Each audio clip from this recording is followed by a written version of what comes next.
Bonjour à tous. Alors certains d'entre vous me connaissent déjà, il y a des habitués, n'est-ce pas? Donc, et pour les personnes qui sont en ligne, je suis donc Tania Lafort, la responsable du centre de formation Réactive. Je suis donc, il y a très longtemps, j'étais infirmière de formation. Enfin, je suis infirmière de formation. J'enseigne la PNL, j'enseigne l'hypnose aussi.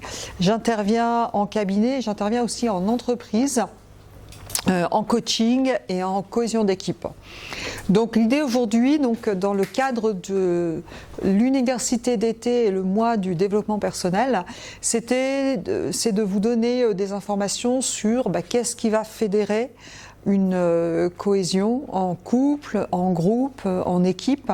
Quels sont finalement les critères qui font que ça matche ou ça matche pas. Ça marche?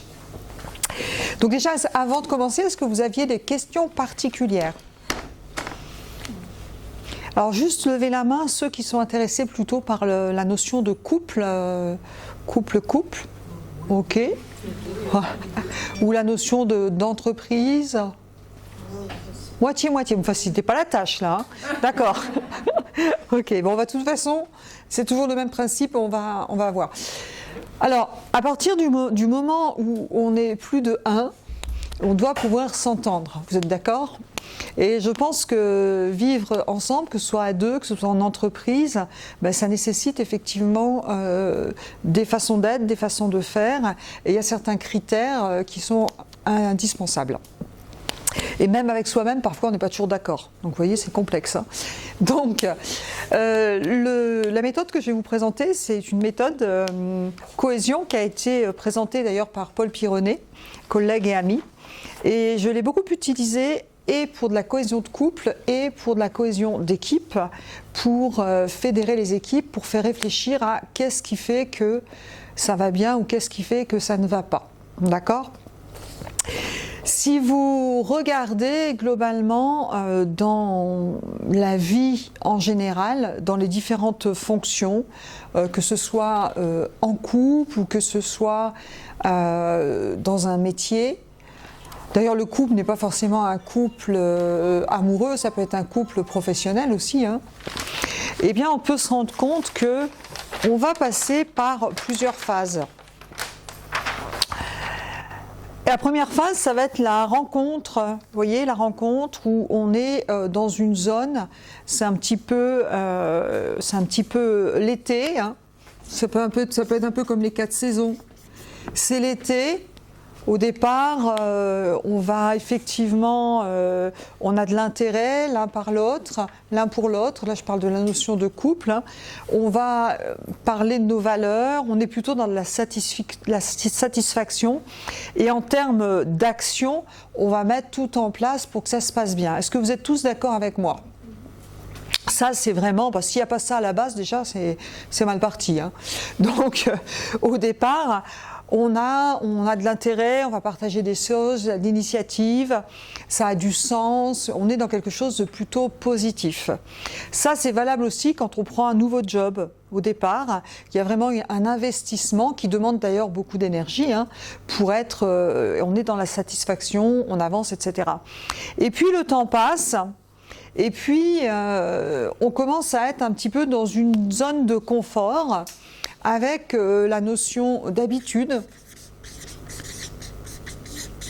On est plutôt dans, ça fonctionne bien, on sait comment ça marche. Si je parle en couple, eh bien, on va être dans une sorte de routine. Les choses, on peut considérer, erreur, que c'est déjà un petit peu acquis. Et puis, on va tomber dans une certaine routine, une certaine habitude. Et puis, si on ne se remet pas un petit peu en question, on va être dans la perte d'initiative, vous voyez. On ne va pas aller plus loin et on va se laisser un petit peu rouler comme ça. Et on va arriver dans une période de perte de sens. C'est-à-dire qu'on a oublié quelque part pourquoi on était ensemble, qu'est-ce qui nous rapproche, qu'est-ce qui est important chez l'autre. On retrouve un petit peu dans notre quotidien, dans notre routine, on porte plus trop attention à tout ça et on peut arriver dans des habitudes et dans finalement quelque part de la perte de sens. En entreprise, c'est la même chose, hein. J'ai mon poste au départ et puis au bout d'un moment, je suis habituée à mon poste. Moi, j'ai travaillé comme commerciale pendant un temps. Au départ, hyper motivée, etc. Ici, toujours motivée, hein, mais il y a de la routine. Moi, j'étais dans le matériel médical et quand j'arrivais, eh bien, il y avait de l'habitude, on me connaissait. J'avais plus grand effort à fournir pour avoir des résultats, puisque c'était beaucoup au relationnel, et rien que le fait d'arriver, c'était OK pour que ça fonctionne. Je pense que vous avez tous connu ça. On connaît bien son job, c'est à la fois confortable, on est dans une zone de confort, et en même temps, quand on reste trop longtemps dans cette zone de confort, finalement, ça perd un peu de sens. Si on ne se repositionne pas, si on ne retrouve pas un peu de motivation, on va être dans une zone où ça perd un peu du sens. Ça vous parle, ça, tout le monde ? Voilà. Et puis, si ça continue comme ça, si je rebondis pas là-dedans, eh bien, je vais arriver avec le temps, et c'est ce qui se passe parfois dans les couples, dans une zone de non-sens. C'est-à-dire que là, on est plus focalisé là sur les frustrations que sur la satisfaction. On commence à voir tout ce qui ne va pas. On va être plutôt dans des processus d'évitement. Je vais commencer à remarquer tout ce qui ne va pas chez l'autre quand je suis dans un couple. Et puis quand je suis en entreprise, on va pouvoir observer, quand ça ne va pas, au bout d'un moment, des comportements d'évitement, des comportements où on n'est plus dans « j'avance ensemble », je vais commencer à voir des gens qui critiquent. Vous savez, en entreprise, c'est les rumeurs, c'est je vais pointer sur tout ce qui pourrait mal se passer, je vais être orienté vraiment dans des frustrations. Je ne sais pas si vous l'avez déjà vécu, mais on a vraiment tout ça. Et on passe vraiment par cette zone-là. Donc, quand on est dans un job, on peut passer par là, on peut arriver là. Et je pense que c'est pas très grave si on arrive là. Ce qui est important, c'est de le repérer. C'est de le repérer pour réagir. Parce que derrière une frustration, il y a toujours quelque chose qui va nous permettre de rebondir. Quand je prends une autre métaphore, parfois on dit qu'il faut toucher le fond pour avoir de l'énergie, pour donner un coup de pied, pour rebondir. C'est un petit peu ça. Alors, on n'est pas obligé d'attendre de toucher le fond, on peut repérer cette période bien avant. Sachez que c'est un petit peu normal. Et puis c'est comme un cycle, donc là on a l'été, ici on a l'automne, ici c'est un petit peu l'hiver quand même, hein, c'est pas top. Quoique moi j'aime l'hiver, mais... Et ensuite on va retrouver avec un accompagnement, avec une remise en question, en posant tout sur sable, on va retrouver sur une autre dynamique plus positive de curiosité, avec du changement. Et l'idée c'est de retrouver de l'énergie pour repasser dans cette zone. Est-ce que ça vous parle ? En ce qui concerne au niveau professionnel, moi quand je me suis sentie être ici, je n'ai pas attendu de passer par là, j'ai tout de suite rebondi, ou en changeant de poste dans la même entreprise, ou en retrouvant un intérêt différent à mon métier, ou en changeant d'entreprise, en changeant de fonction, d'accord ? Pour retrouver cette énergie. Après, passer ici, c'est pas non plus dramatique, l'important c'est de s'en rendre compte et de repasser là. C'est pour ça qu'en tant que manager, c'est intéressant aussi en entreprise de repérer où en sont les gens. Et vous d'ailleurs, aujourd'hui, dans vos postes, c'est intéressant que vous repérez aussi où vous en êtes. Non. Donc quand on est là, on peut se poser des questions pour rebondir. Et dans un couple familial, eh bien c'est intéressant aussi quand on est là, de mettre en place des choses pour retrouver du sens, etc. Est-ce que vous êtes tous d'accord avec ça ? Ok. Alors maintenant, qu'est-ce qui fait que, je fais très simple, hein, qu'est-ce qui fait que finalement, on peut avoir de la cohésion dans une équipe, on peut fonctionner ensemble, trouver du sens et trouver de l'énergie. Vous savez que la PNL, la programmation neurolinguistique, est un outil de développement personnel et de développement professionnel où on a étudié des stratégies d'excellence.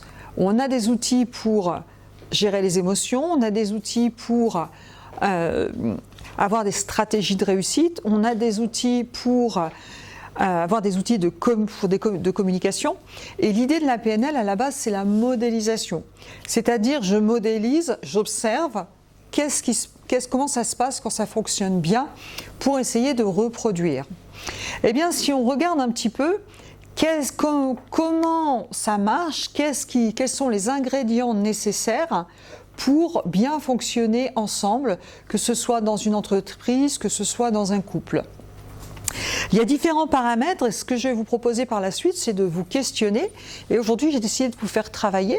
Donc, je vais vous faire réfléchir sur un sujet personnel.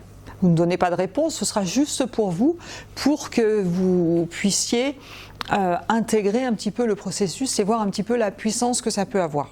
Vous êtes OK avec ça? Vous êtes d'accord pour jouer le jeu? Super. Alors, ce qui est important, pour que ça fonctionne bien, il y a 5 piliers pour avoir de la cohérence entre les personnes. Eh bien, la première chose, c'est la notion d'être clair sur ses valeurs. C'est qu'est-ce qui est important pour moi. Les valeurs, ça peut être les valeurs d'une personne dans un couple, et puis ça peut être aussi les valeurs dans une entreprise. C'est qu'est-ce qui est important pour nous, qu'est-ce qu'on veut véhiculer, qu'est-ce qui nous motive, qu'est-ce qui donne du sens. C'est ce qui va donner du sens. Et puis aussi, c'est la mission, c'est le rôle que je joue. Et si vous êtes en entreprise, ce sera important. Je vais d'abord commencer par l'entreprise, puis après je reviendrai sur le couple, puisque je vais faire des parallèles. Ça vous va comme ça?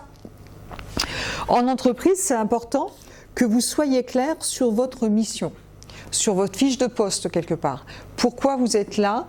Qu'est-ce qu'on attend de vous? Quel est votre rôle? Et je suis assez surprise en entreprise de voir que parfois les fiches de poste ne sont pas claires du tout. Ou que les personnes font des choses qui ne sont pas en accord avec leur mission, ou que les personnes n'ont pas compris leur mission, tout simplement.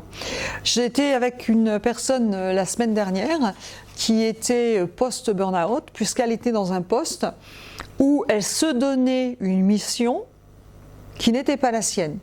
C'est quelqu'un qui devait contrôler quelque part c'est quelqu'un qui devait contrôler la protection en entreprise pour la protection pour la santé au travail. Donc, est-ce qu'il y a des produits toxiques? Est-ce que ça? D'accord? Et de mettre en règle, de demander à l'entreprise de mettre les choses en règle pour protéger la santé des salariés. Ça, c'est son job. D'accord? C'était sa mission. Mais elle, dans sa mission, puisque c'est quelqu'un qui est dans le don et dans un grand cœur, elle allait au-delà de ça. Puisque elle se donnait un rôle de protéger le salarié, de protéger le chef d'entreprise, puisque effectivement il y a un problème.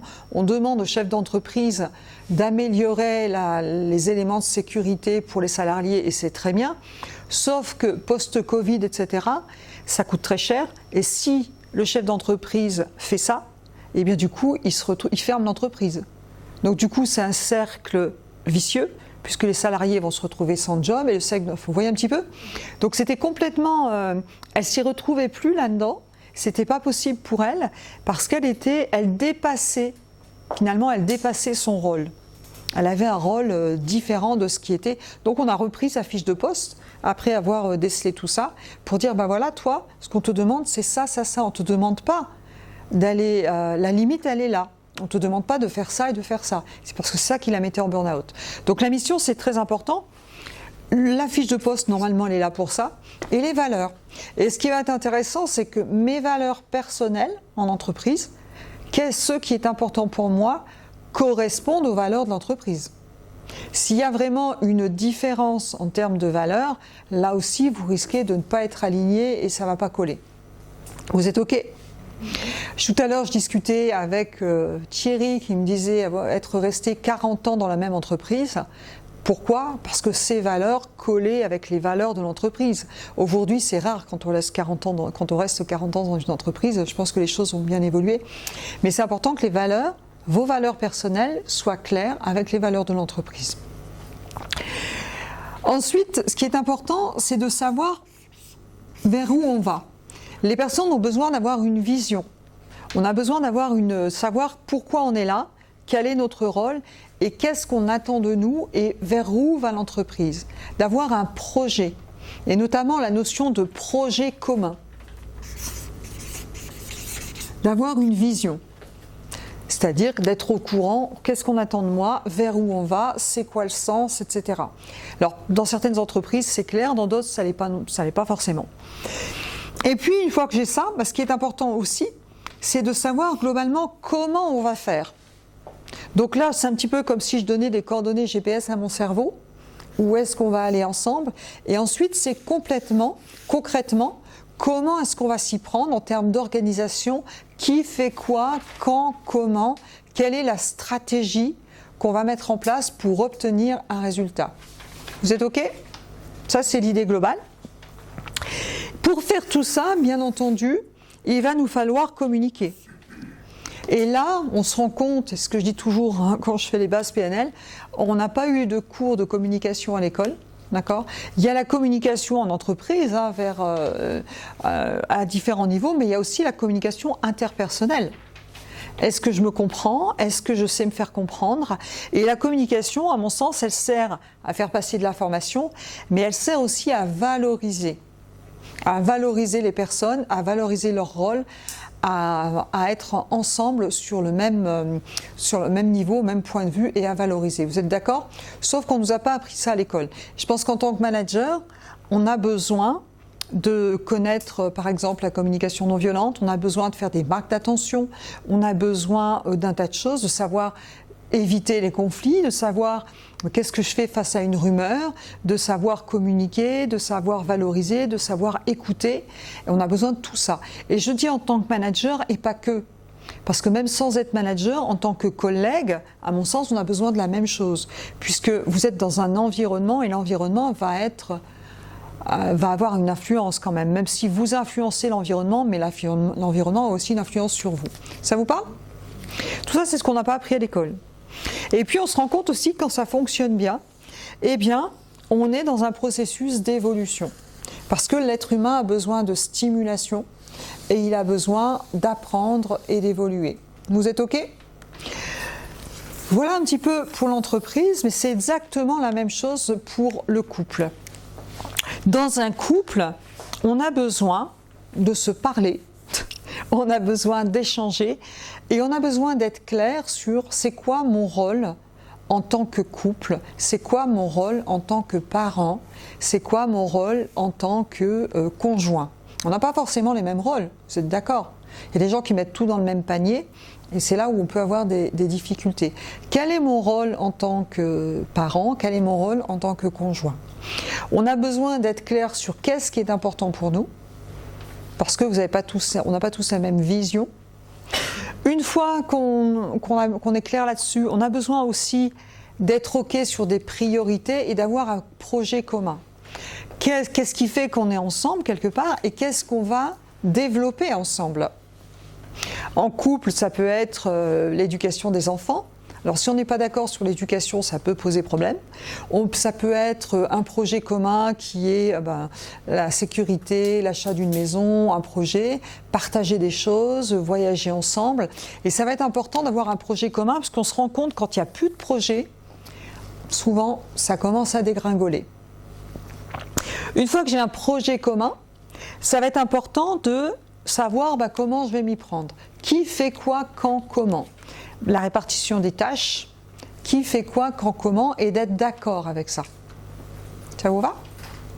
Quand je suis là-dessus, pareil, de la même manière, ce sera important de communiquer, savoir communiquer, échanger, se dire les choses, dire ce qui va pas, parler de ce qui est acceptable, de ce qui n'est pas acceptable, de ce qui est tolérable et de ce qui ne l'est pas.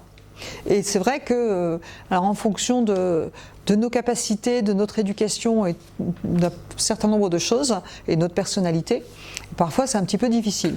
En tout cas, ce sera intéressant de mettre ça en place et puis d'évoluer ensemble, puisqu'on évolue. On n'est pas les mêmes à 18 ans qu'à 40, qu'à 50. Vous êtes d'accord? Donc tout ça, ça a besoin. Donc si on a ces ingrédients-là ensemble, on a de fortes chances d'avoir un couple qui fonctionne ou de se sentir bien dans une société. Alors maintenant, la question, c'est comment mettre en place ce type, tout ça. Eh bien, quand on intervient en entreprise ou en cohésion de couple, j'ai eu l'occasion de faire de la cohésion de couple, eh bien, il y a un certain nombre de questions qui sont à vous poser, qui vont être intéressantes. Alors, ce que je vais vous proposer, pour que l'atelier soit plus constructif, c'est de vous positionner, de vous mettre dans la peau de quelqu'un qui est en couple. Alors ça peut être votre couple famille, ou ça peut être un couple ou dans une structure, un couple en société, ou simplement vous par rapport à une structure. Je voudrais simplement que vous leviez la main pour me dire si vous vous situez, si vous avez quelque chose dedans. Vous êtes OK? Vous avez tous quelque chose? Vous pouvez tous faire ce travail? La première, monsieur? Ouais? Je sais pas. Vous savez pas? On verra. Vous, alors, couple perso, ou ça peut être aussi, par exemple, couple, ça peut être aussi relation, par exemple, avec vos enfants. D'accord? Ça peut être aussi dans une société, avec vos collègues. Voilà, je vais vous faire réfléchir un petit peu sur le type de questions qu'on peut se poser. Ça vous va comme ça? Alors le type de questions qu'on peut se poser pour finalement donner un petit peu et travailler sur ces cinq aspects et puis arriver à quelque chose de constructif. La première question, ça va être l'idée d'adhérer à des valeurs, de mettre en place, d'avoir conscience de nos valeurs. La valeur, ça répond à qu'est-ce qui est important pour nous, et ça va avoir pour le fait d'échanger et d'avoir des valeurs communes, bien sûr, ça va créer du lien. Alors, la question que je vous poserai, la première question que je vous poserai, si vous avez papier-crayon, vous pourrez y répondre, je pense que ça c'est important, c'est en fonction de la personne avec qui vous êtes, ou en fonction de la structure avec qui vous êtes, la question que vous vous posez, c'est qu'est-ce qui fait que vous êtes là? Qu'est-ce qui fait que vous êtes ensemble? Si c'est en couple, qu'est-ce qui fait que vous avez choisi cette personne-là? Si c'est en entreprise, qu'est-ce qui fait que vous avez choisi cette entreprise? Quelles sont les raisons qui font que vous êtes là? Parce que on a la chance en France de ne pas être marié par force, et on ne pousse pas au travail. Parfois on peut choisir un poste qui peut être alimentaire, mais n'empêche que c'est une raison. Je suis là pour assurer ma sécurité financière. Parfois je vais avoir un poste parce que c'est un métier qui me plaît. Parfois je vais avoir un poste parce que c'est proche de chez moi et la zone géographique m'intéresse. Mais personne ne vous a obligé à venir.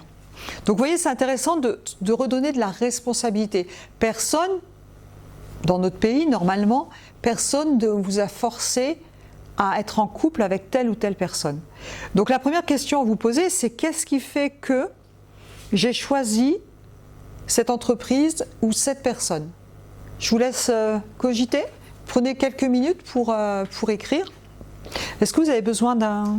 Ouais, je veux bien un papier. Un papier. J'ai quelques feuilles là. Voilà. Vous n'aviez pas prévu de travailler ce soir, hein? Non, voilà. C'est dommage, hein? Merci. Voilà. Je vous en donne, il y en a d'autres. Hein. Ces petites. Voilà. Si quelqu'un a besoin, il y a du papier. Qu'est-ce qui fait que vous êtes ensemble? Qu'est-ce qui fait que vous êtes dans cette situation? Et vous voyez, cette question est intéressante parce qu'elle vous donne votre responsabilité. Ce n'est pas une responsabilité accusante, c'est une responsabilité bienveillante. Pourquoi j'ai fait ce choix? Forcément, si vous avez fait ce choix, c'est qu'il y avait un intérêt. L'intérêt peut être à différents niveaux, hein. Ça peut être un intérêt au niveau des valeurs, au niveau du sens, au niveau de l'idéologie, ou ça peut être un intérêt plus au niveau matériel et autres. Mais quel est l'intérêt? Ça va? Et vous voyez, si vous étiez en couple, en entreprise, je poserais exactement la même chose à l'autre personne. Ok. Qu'est-ce qui fait que vous avez choisi cette entreprise ou cette personne? Deuxième question. Qu'est-ce qui ferait ou qu'est-ce qui fait que vous continueriez à rester ensemble même s'il y avait un coup de tonnerre? Qu'est-ce qui fait que vous fonctionnerez quand même ensemble s'il y avait un problème? Qu'est-ce que je vais chercher là? Je vais chercher les valeurs importantes. Qu'est-ce qui est vraiment important pour vous? D'accord ? En entreprise, je pourrais poser la question, qu'est-ce qui fait que pour un salaire supérieur, vous resteriez quand même ici ? Et je peux vous garantir qu'il y a beaucoup de gens pour qui ça va être l'ambiance, ça va être la reconnaissance, ça va être pas que l'argent. Vous êtes d'accord ? Et la question à se poser, c'est qu'est-ce qui fait, même dans un couple, que s'il y avait un problème, eh bien, malgré tout, vous resteriez ensemble. Et là, avec cette question, elle est là pour aller chercher les valeurs encore plus importantes qui vous unissent. C'est l'essentiel de l'essentiel. Ça fait réfléchir, hein. Vous n'êtes pas posé ces questions jusqu'à maintenant. En rentrant ce soir, vous posez exactement la même chose. Ok. Ensuite, donc réfléchissez, vous pourrez remplir aussi peut-être plus tard chez vous, tranquillement, au calme, posez-vous ces questions. Et puis la deuxième question à vous poser, c'est dans votre fonction, pour qui vous existez ? Pour qui vous existez ? C'est-à-dire que si vous êtes par exemple en couple, vous existez par exemple pour votre conjoint ou conjointe. Vous êtes d'accord ? Vous pouvez exister aussi pour la belle famille. Vous existez peut-être en tant qu'époux, épouse pour l'État. On ne vous oublie jamais. D'accord ? Vous pouvez exister en tant que couple, peut-être pour vos enfants. Donc la question, c'est, je me resitue au niveau d'un système, pour qui j'existe ? Vous êtes d'accord ? Pour qui j'existe ? Si je me situe en tant que parent, j'existe pour qui ? Mes enfants. J'existe pour qui d'autre ? L'école. J'existe pour qui d'autre ? La belle famille, la sécu, etc. Donc l'idée, c'est de se resituer au niveau d'un contexte. Vous êtes d'accord ? Pour qui j'existe ? Alors là, on va faire comme si on va parler du couple-couple. Et pour chaque personne, ce qui est intéressant, c'est qu'on va pouvoir faire, comme on le fait en PNL, ce qu'on appelle une position de perception. C'est-à-dire que je vais me dire, chacun va réfléchir de son côté. Si je suis en couple, par exemple, je vais dire, j'existe pour mon conjoint. Ok ? Et je vais me dire, qu'est-ce que je pense que mon conjoint attend de moi ? Qu'est-ce que je pense que mon conjoint attend de moi en tant que conjointe, en tant qu'époux ou épouse ? Vous pouvez prendre le temps de le faire. Qu'est-ce que vous pensez, vous, que votre conjoint attend de vous ? Si je suis, par exemple, en entreprise, imaginez que je suis à un poste de commercial et j'existe pour plusieurs services. Je vais exister, par exemple, pour la production. Je vais exister, par exemple, pour la compta. Je vais exister pour à différents niveaux. Vous êtes d'accord ? Eh bien, la question, c'est de se dire, qu'est-ce que la compta attend de moi ? Qu'est-ce que la production attend de moi ? Vous voyez un petit peu l'idée ? Je vais poursuivre tout doucement. Donc, qu'est-ce que vous pensez que la personne pour qui vous réfléchissez là, dans la situation dans laquelle vous réfléchissez attend de vous ? D'accord ? Et puis, vous pourrez vérifier ce soir. Ce soir, je ne sais pas si je vais être aimée de tout le monde. Hein. Ça, c'est pas gagné. Qu'est-ce que vous pensez que la personne... Qu'est-ce que vous pensez que vos enfants, si vous êtes dans une situation de parents, attendent de vous en tant que parents ? Ok ? Ça, c'est une première chose. Et puis ensuite, quand on est dans une cohésion de couple, dans une animation, ce qu'on va faire, c'est qu'une fois que vous avez rédigé tout ce que vous pensez que l'autre attend de vous, donc pour faire ce que l'autre attend de vous, l'idéal, c'est de se mettre dans la peau de l'autre. C'est ce qu'on appelle la position de perception. J'imagine, si je parle d'un conjoint, je fais ci, j'imagine vraiment, voilà, c'est ça mon boulot, c'est ça mon activité, je rentre le soir, c'est quoi mes priorités, etc. Qu'est-ce que j'attends en fonction de ce que vous vivez de ma conjointe ou de mon conjoint. Vous êtes d'accord? Donc l'idée, c'est un petit peu de se mettre dans les baskets de l'autre. Si je travaille comme ça en entreprise, je vais dire, ok, par exemple, je travaille avec Marine qui s'occupe de tout ce qui est marketing. Je vais me mettre dans la peau de Marine en essayant d'être dans la peau de Marine. J'y serai jamais en me disant, voilà, je suis Marine, j'ai 34 ans, mon job c'est ça. Qu'est-ce que j'attends de Tania? Qu'est-ce que moi je pense que Marine attend de moi? D'accord? Ça marche? Donc pareil pour les enfants, etc., etc. Une fois que j'ai fait ça, dans l'idéal, quand on fait une animation en entreprise, eh bien je vais aller vérifier. C'est-à-dire je vais dire à l'autre, je pense que c'est ça, ça, ça, ça que tu attends de moi. D'accord? Et la personne en face, elle va dire oui ou non. Parfois elle va dire bah oui, là-dessus je suis d'accord. Et parfois elle va dire bah non, là-dessus je suis pas d'accord. Là-dessus c'est pas ça que j'attends de toi en fait, ça je m'en fiche complètement. Par contre ça c'est important. Donc on a besoin de communiquer. Vous êtes d'accord? Quand on travaille en entreprise, ce qui est très intéressant, c'est qu'on va aller voir, par exemple, si c'est un commercial et l'autre personne, ça va être la production, on va dire, je pense que la production attend de moi un rapport semestriel, elle attend peut-être un retour quand il y a un problème sur les problèmes de vente, elle attend, etc., etc.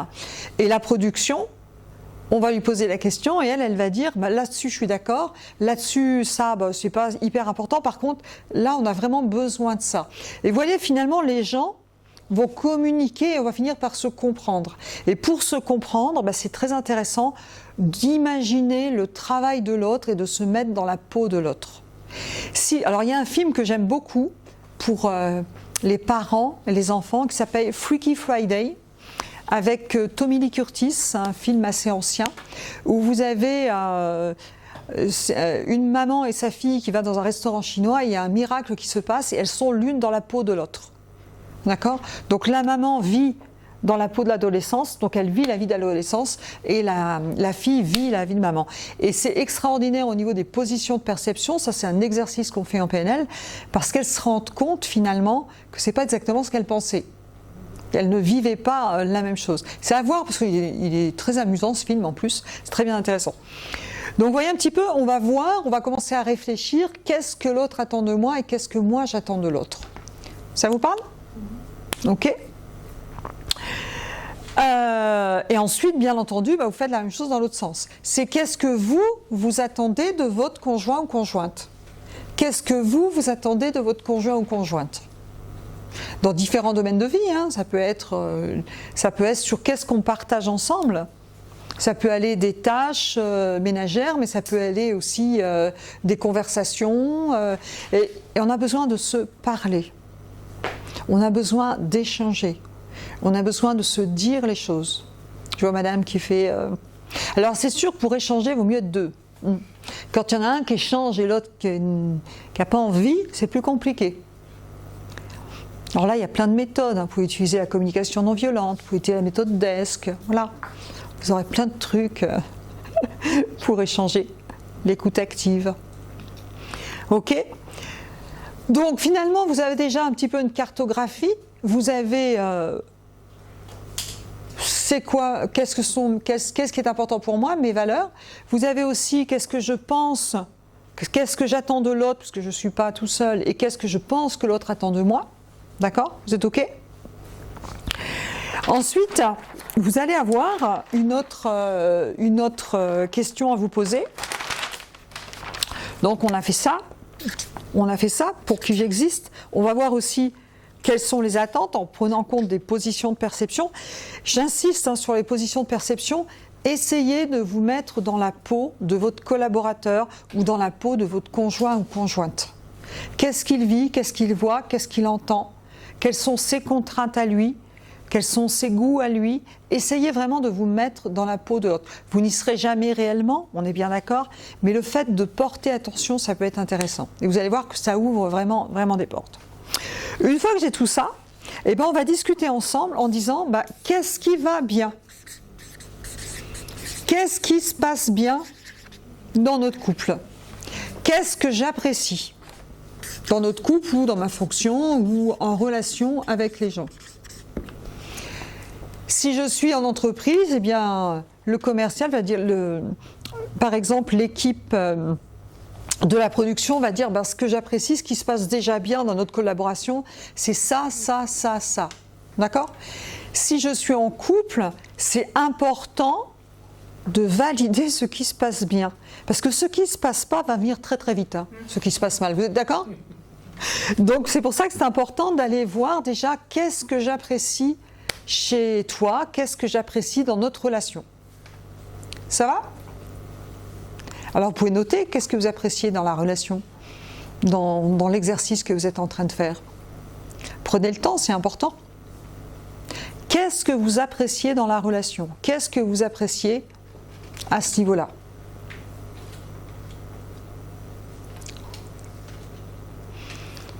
Bon, si vous cherchez longtemps, c'est pas bon signe. Non, je plaisante. Je plaisante. Bon, parfois, on ne se pose pas la question.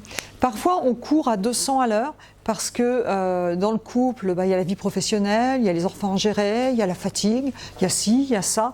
Et on oublie de se poser ces questions. Oui. Et d'ailleurs, cette méthode, elle pourrait être très intéressante en cas de divorce. Parce qu'en cas de divorce, si on n'a pas réussi son mariage, eh ben, peut-être que c'est intéressant de réussir son divorce. Et on pourrait se poser, parce que même quand on est divorcé, quand on a des enfants, en tout cas, on est un couple parental. Vous êtes d'accord ? Donc il y a vraiment intérêt à se poser ce type de questions. Et là, du coup, ces questions sont vraiment essentielles. Si on peut le faire avant de divorcer, c'est mieux, ça peut éviter parfois de divorcer. Donc, qu'est-ce qui va bien ? Qu'est-ce que j'apprécie dans notre couple ? Qu'est-ce que j'apprécie dans mon entreprise ? Qu'est-ce que j'apprécie dans la relation avec ce service ? Et là, vous allez lister. D'accord ? Lister tout ce qui va bien et tout ce que j'apprécie. Je vous encouragerais à faire ça, là je le fais un petit peu vite, mais chez vous, tranquillement, à vous poser ces questions si ça vous intéresse, d'accord ? Et d'échanger. Donc l'autre va faire pareil, hein. Qu'est-ce que j'apprécie ? D'accord ? Très vite, vous n'aurez pas besoin de poser la question, ce que j'apprécie pas, ça va très très vite arriver, ça je vous le garantis. Et maintenant, on ne va pas parler de ce que j'apprécie pas, on va parler de qu'est-ce qui serait à améliorer pour que ça dure et pour que même ça aille mieux. Qu'est-ce qui serait à améliorer pour que ça dure et pour que même ça aille mieux ? Quand on communique comme ça, ce sera important de dissocier toujours la personne de son comportement. J'en parle beaucoup hein, depuis l'été là. La personne, c'est tu, toi. Parlez plutôt du comportement quand vous avez quelque chose qui ne va pas. Vous êtes d'accord ? Puisque sinon vous attaquez la personne, vous attaquez l'identité, et vous pouvez tomber dans une posture d'agressivité. Donc c'est ce comportement ne me convient pas éventuellement. Ce comportement est amélioré. Ça c'est à améliorer. Mais n'oubliez pas que le socle, c'est qu'est-ce que j'apprécie. Qu'est-ce que j'apprécie dans notre relation ? Qu'est-ce que j'apprécie dans ce job ? Qu'est-ce que j'apprécie ? Et une fois que je suis là, qu'est-ce qu'il y aurait comme point à améliorer ? Vous avez des idées déjà dans votre réflexion ? Ok.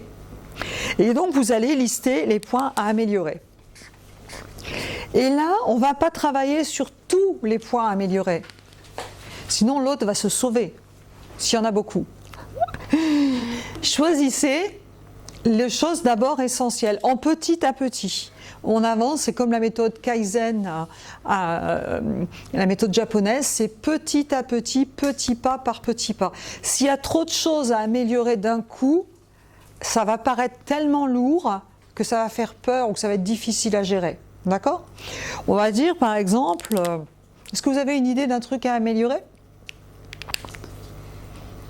L'affection.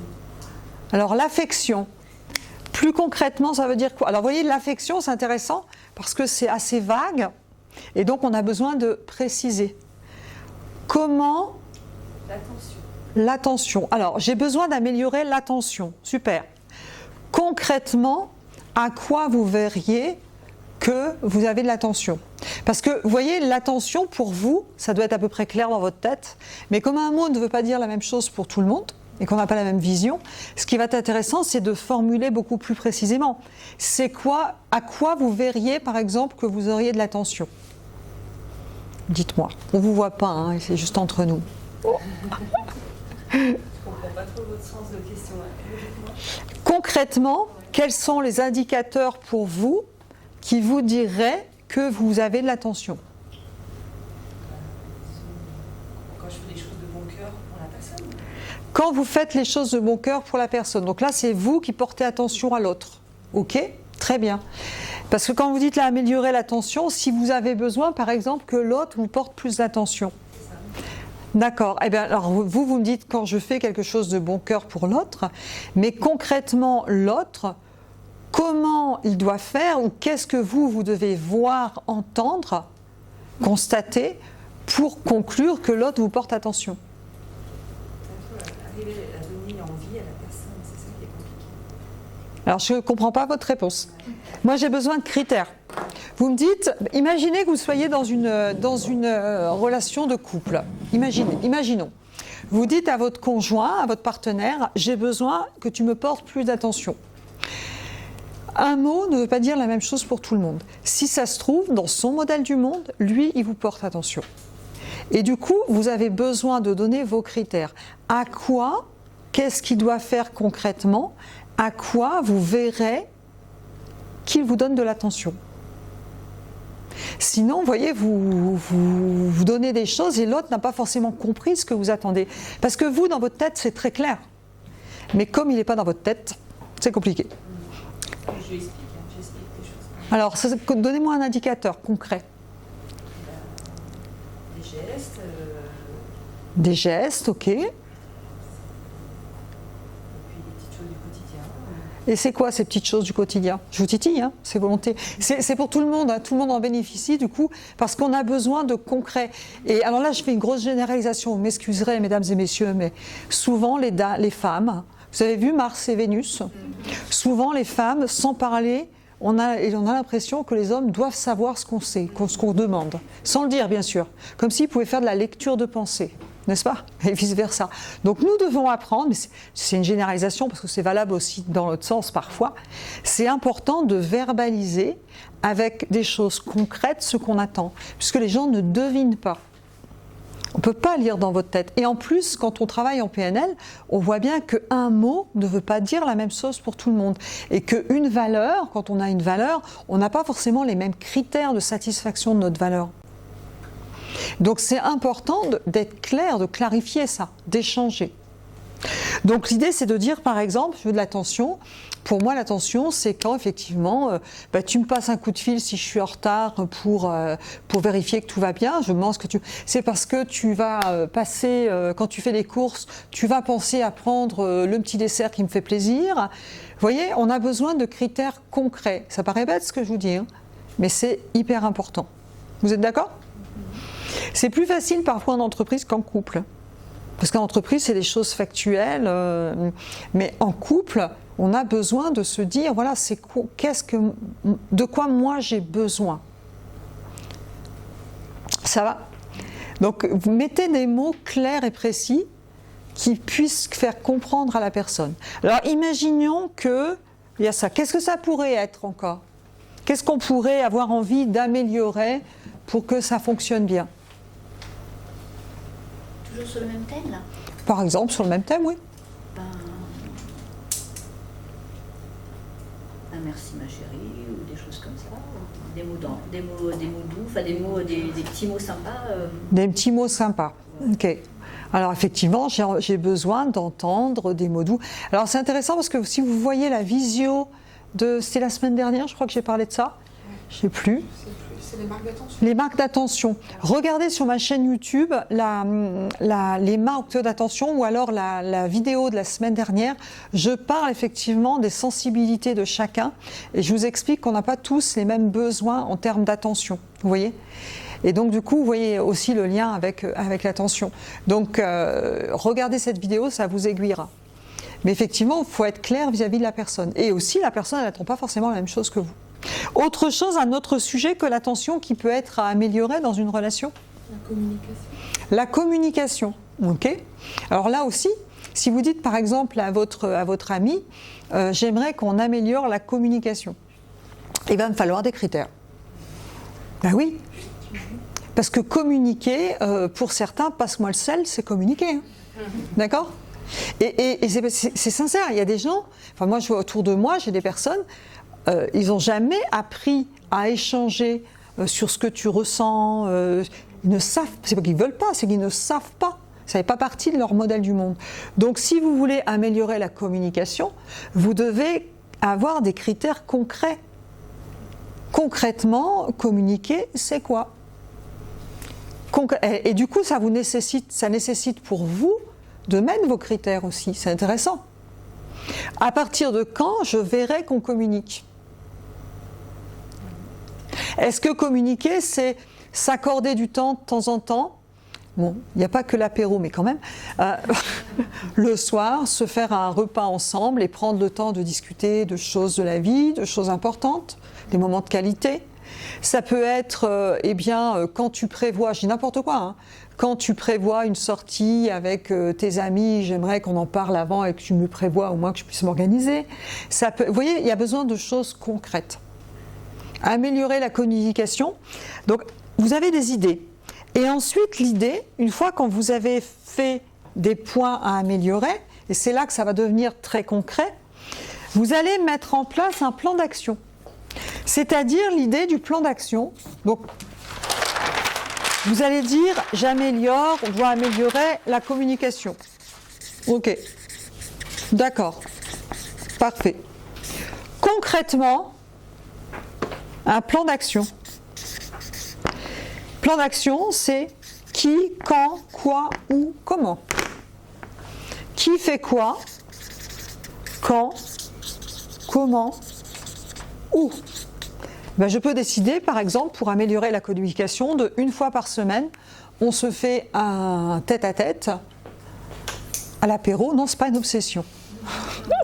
On se fait un tête-à-tête et on évoque, on parle, on prend du temps pour échanger notre semaine, comment on a vécu la semaine, etc., etc. À partir de quand? Et là, on va être très précis. À partir de quand, comment, etc. Pendant combien de temps on expérimente ça? Et vous allez mettre un plan d'action. Vous êtes d'accord?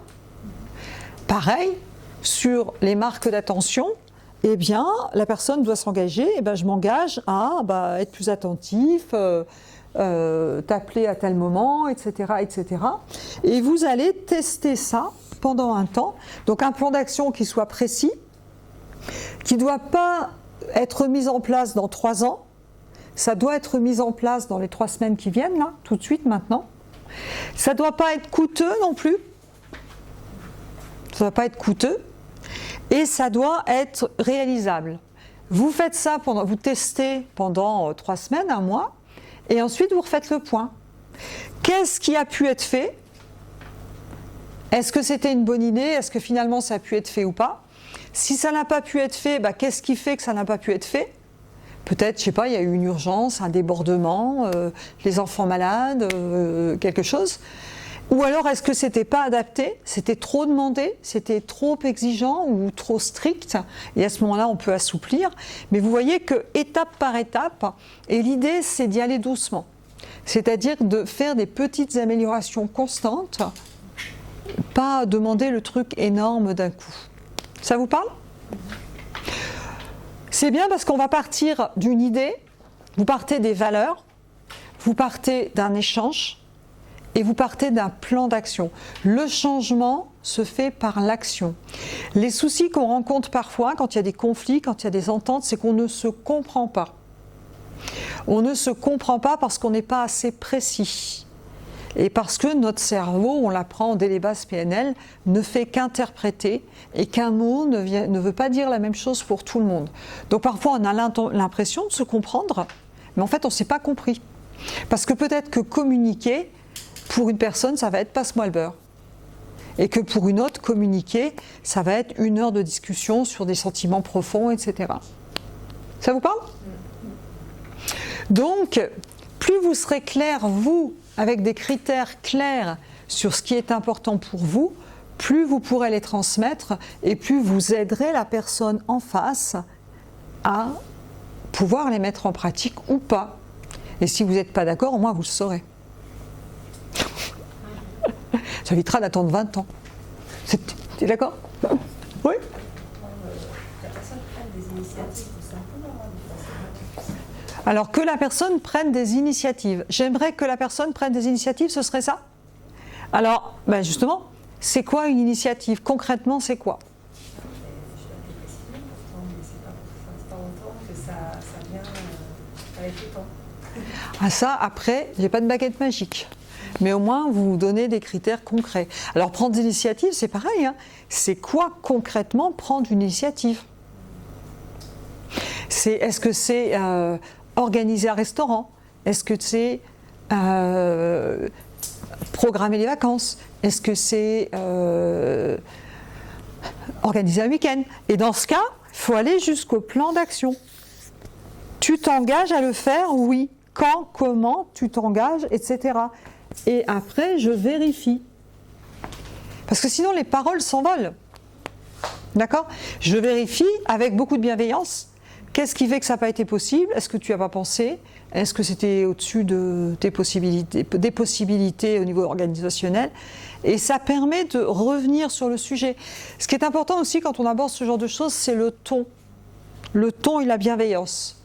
Parce que dans la colère et l'émotion négative, c'est difficile d'évoluer.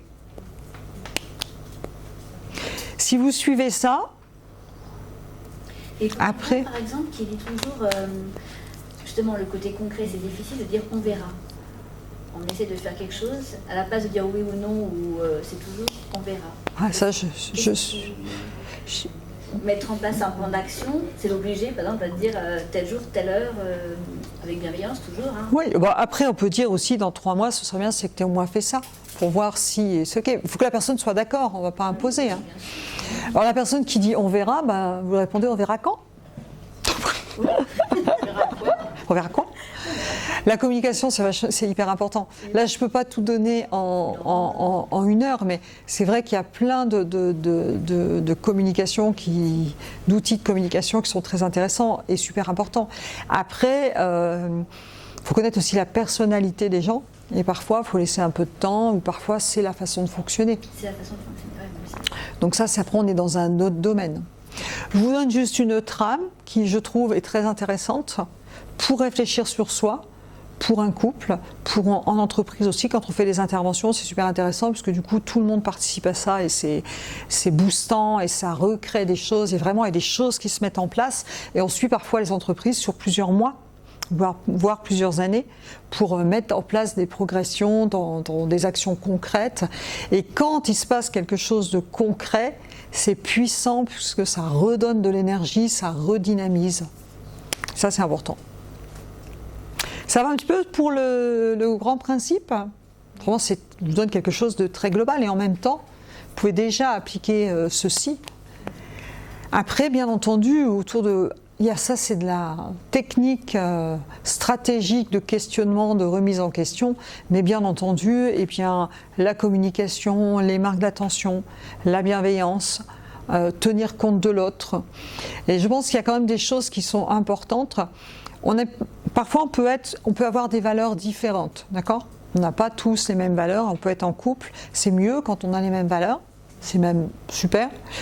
Par contre, parfois, on peut avoir des valeurs en commun, mais aussi des valeurs pas en commun. Ce qui est important, c'est de savoir qu'est-ce qui est acceptable, qu'est-ce qui est voulu, qu'est-ce qui est acceptable, ça veut dire c'est pas le pied, mais j'accepte, et qu'est-ce qui est inacceptable. La limite, elle est où? Si vous êtes clair avec ça et que vous transmettez à la personne, c'est pareil en entreprise, hein, qu'est-ce qui est super, qu'est-ce qui est tolérable, on va dire, acceptable, et qu'est-ce qui est inacceptable. C'est-à-dire la limite, elle est où? Vaut mieux donner les limites avant que la personne se prenne un mur et qu'il soit trop tard. Ça va? Pareil dans une relation avec les enfants, hein. Qu'est-ce qui est acceptable? Qu'est-ce qui est tolérable. Alors leur dites pas trop parce que sinon c'est sûr il faut y aller. Hein. Mais et à partir de quand c'est vraiment pas possible quoi. Alors je vois un sourire. Effectivement, le problème d'un couple, c'est que c'est un couple, c'est qu'on est deux en fait. Et que vous n'avez pas la main sur l'autre, on est bien d'accord. Vous pouvez faire 100% de vos 50%. Vous ne pourrez jamais faire les 50% de l'autre. En tout cas, si vous faites les 100% de vos 50%, avec le fond et la forme est très importante, et surtout, si vous avez raison, faites doublement attention à la forme, c'est-à-dire au ton de la voix, à la façon de dire les choses. D'accord ? Vous ne pourrez pas faire plus de 100% de vos 50. D'accord ? Vous pouvez juste mettre tout ce qu'il faut en place pour que ça fonctionne. En tout cas, écoutez l'autre aussi. Ça peut, je ne dis pas que ça va tout régler, mais ça peut permettre déjà là de lever pas mal de choses. Avez-vous des remarques ou des questions ? Il est déjà 7h30, donc on a fait 1 heure, c'est parfait. Est-ce que ça vous paraît utile ? Ouais ? Dans le mode de réflexion. Ok. Ouais. C'est un parallèle qui est vraiment efficace. Un parallèle qui est efficace. Parallèle entre quoi et quoi ? Entreprise, en couple. Entreprise en couple. Mais une famille, finalement, c'est une entreprise. Hein. Ah oui, C'est pareil. Hein. Il y a un budget, il y a de l'organisation, il y a du sens, il y a des rôles pour chacun, il y a des tâches. Et on est, quelque part, c'est pareil. Hein. Et donc, du coup, je pense que tout ça, c'est hyper important. Enfin, la communication à la base, de toute façon, le fait de s'écouter. Le fait de s'écouter, mais de savoir s'écouter et de savoir s'exprimer, vous voyez, s'exprimer dans la précision. Pour moi, le développement personnel et le développement professionnel, ça ne fait qu'un. Et je pense qu'on devrait tous avoir de la communication, des cours de communication interpersonnelle, des cours de gestion des émotions. Je pense que la formation base PNL que l'on donne ici et ailleurs, eh bien, elle devrait être enseignée déjà à l'école. Et elle devrait être obligatoire, même en entreprise. Quand on rentre, on devrait déjà... Ça atténue, ça permettrait d'avoir de meilleures relations, ça permettrait de mieux s'exprimer, ça permettrait d'éviter les conflits. Je ne dis pas qu'il n'y en aurait pas du tout, hein. J'aimerais bien, mais non. Les conflits peuvent être utiles aussi. Hein. En tout cas, ce serait très utile. Se poser les bonnes questions. Poser les bonnes questions. Se poser les bonnes questions. Ça commence par là. Ça commence par là. Se poser les bonnes questions, mais aussi les poser aux autres. Parce que parfois, si on se pose les bonnes questions en solo et qu'on ne communique pas avec l'autre, ben, vous ne risquez pas d'exprimer. C'est important d'exprimer ce qu'on ressent, ce qui se passe, ce qui va pas. Aussi ce qui va. Hein, parce que parfois, quand on est mal, on se focalise que sur ce qui ne va pas. Donc c'est aussi, tout ça, c'est vraiment l'art, un art quelque part. Eh bien écoutez, oui, j'ai cru entendre une question. Non. Eh bien écoutez, j'espère que vous avez passé une bonne soirée. Merci à ceux qui nous ont écoutés aussi en visio. Et puis on se retrouve pour ceux qui veulent jeudi sur hypnose et PNL. C'est quoi l'hypnose ? À quoi ça va nous servir ? Puis quelques liens avec la PNL. Voilà. Merci à vous, je vous souhaite une excellente soirée. Et bon retour à vous. Merci.